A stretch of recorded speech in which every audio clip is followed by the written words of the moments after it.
sont derrière la porte. C'est bon. Ah, tu peux du cul, Nico. Il y en a un à droite là. Ouais, c'est bon, il est parti. Faut mettre la table. Faut la table. Faut la table.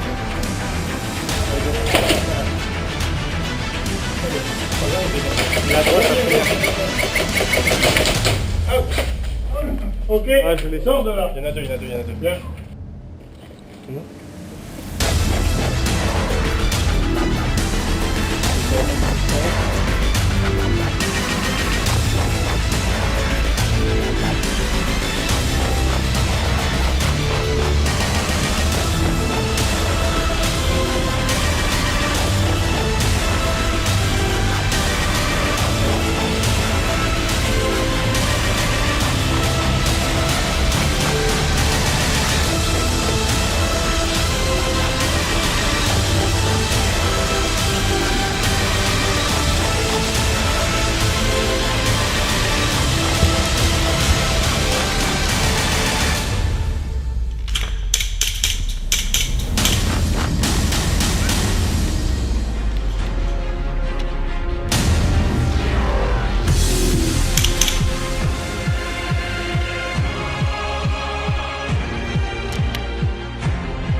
Tu l'as éteint ?